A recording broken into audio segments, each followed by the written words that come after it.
This video is about the proof of the existence and uniqueness theorem for first-order differential equations. Now, I say proof with air quotes because the textbook that we use doesn't actually prove it, just gives you an outline of what the proof would be, but it's a difficult thing to prove. However, the proof gives us a technique which is going to allow us to have a different way to approximate solutions to differential equations. It's called Picard's method. So here we go. We have the differential equation y prime equals f of ty. That's the first order differential equation with an initial condition, right? And so we're trying to show the theorem from section 2.4 says that under certain conditions there is a solution and only one solution, right? And so now we're going to look at how we would prove this, go about proving it. Now, first of all, the way we're going to prove it requires that I need to have my initial condition be the origin. So t0 is 0 and y0 is 0. If it's not, then I can just do a transformation by replacing all of my t's with t plus t0 and y's with y plus y0. So for instance, here's I believe this is the slope field for y prime equals t times y. And I have an initial condition here, 1, 2. So then I've replotted the slope field. Instead of t times y, it's t minus 2 quantity times the quantity y minus 1. So I shifted it 2 in the t direction and 2 in the y direction. And now my initial condition is here. Notice the relationship of where everything is the same, but I have the initial condition at the origin. So if I can find a solution through that, then I would just do the inverse shift. So I would replace all my t's with t minus 2 and replace all my y's with y minus 1 to shift this back to here. Okay. There's no loss of generality to assume that my differential equation, my initial value problem, has the initial value at the origin. Just shifting the variables is really no big deal. Okay. So now, here's how we're going to generate a solution. And I got to get out of the slope field. There we go. It's called Picard's method. And here's what we do. This is the differential equation we start with. And what I'm going to do is integrate both sides with respect to t. So on the right-hand side, I have the integral with respect to t of the derivative of y with respect to t. That one's an easy one to do. That's just y. And on the right-hand side, I have the integral of f of t y dt. So I end up with this equation right here, which is what I now call an integral equation, as opposed to a differential equation. It's an equation that involves an integral of y and the function y itself. So a solution to this would be a function y, which makes this true. It would also be the solution to the differential equation that we started with before. But this actually looks like it's solved for y. Y equals this thing. And our plan is to come up with a sequence of functions that get closer and closer to a solution, and then prove that the limit of that sequence is in fact the solution to the differential equation. And then, of course, we would have to prove that it's the only one. But here we go. Picard's method is a method. It applies to algebraic situations as well, which I'll post another video after this one, showing how we use it algebraically. But the idea is you take an initial guess and you plug it in, and you do something to it, and the output is the answer. And what you're hoping to find is that the input and the output are the same. So I'm going to take a function of y, plug it in, do an integral, and get I'm going to get a function out. And if that function is the same one I started with, then hey, I've got it. If it's not, then I'm going to take whatever my output was and put it back in again and try again. And that'll generate a new output and check, is that new output the same as the input that I had? If it's not, take the new output as the new input. And you keep taking your output and plugging it back in as the input.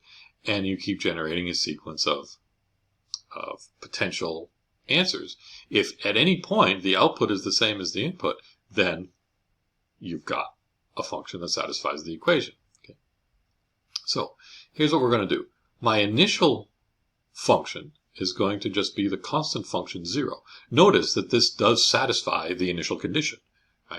So I want to come up with a solution that not only satisfies this equation, but also satisfies the initial condition of y of 0 is 0. Okay. So this one certainly does. And so then my next function is going to be the integral with this function 0 plugged in. Right? You're going to plug in a 0 here for y.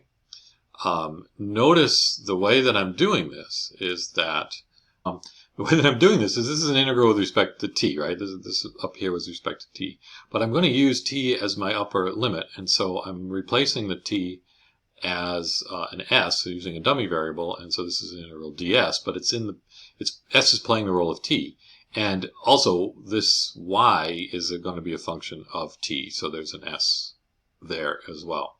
And I'm choosing to do a definite integral because I'm forcing this to satisfy the initial condition, right? Because if you plug a t equals 0 in, no matter what this function integrates to, this will be the integral from 0 to 0, and I get a 0 as an output. So whatever function I get out of this, it satisfies the initial condition, at least. So you do this integral, and you're going to get a new function of t. Then you're going to take that function, and you're going to plug it back in here, and you're going to do that integral again and get y2, and then you're going to take that and plug it back in, do that integral, and get y3, and see what you get. Right? So each new integral, each new function, y sub n plus 1, is obtained by... So each new function, y sub n plus 1, is equal to the integral from 0 to t of f of s yn of s ds. So you just keep taking your function, plugging it in, and you get the next function out. Okay. Now, there's several questions that arise from this process. One is, does each of these yn actually exist? Can we actually do these integrals? That's part of the conditions. Under certain conditions, if certain things are continuous, then there'll be integrals of those things, right? And the answer is, under those conditions, yes, we're going to always be able to do these integrals. Then, each of these functions, does this sequence of functions converge? That's not at all obvious. And again, the answer is yes, but the book just kind of waves its hands at a proof of that. And if it does converge, even if the sequence does converge, how do we know that the limit function is a solution to the differential equation? And again, they have to offer a proof of that, which they don't. And fourth question is, once we have that this is a solution, how do we know it's the only solution? How do we know there's not another one? And they kind of wave at a solution on that. Wave at a proof on that one as well. This proof is difficult. This is higher level stuff. It's beyond the scope of this course, and the book knows that and it admits it. But at least it gives an outline of what the proof is. Okay. What I think is useful out of this section, and which is why I'm going to make another video with some examples, is this process of Picard's method, because this gives us approximations to solutions of differential equations, which are actually functions. If you think about what we did with Euler's method, we got a sequence of points, right? A bunch of points that approached a solution, but they weren't connected. They were just single points, a sequence of points that looked like a function, but they weren't a function. They couldn't just say, oh, what's f of 32, if you hadn't calculated the appropriate h in order to get to 32 from your starting value. And even if you did, you couldn't then say, oh, I wanted actually 23 and a half. In your data of those points, you might not have hit 23 and a half. So you weren't generating a function, you're just generating a sequence of points in order to figure out what the y values were. But here we're getting functions. So what we need to do now is we need to show some examples of how you generate these functions, and then see if we can look at the idea of the limit of the sequence of functions. But that's all for the next video.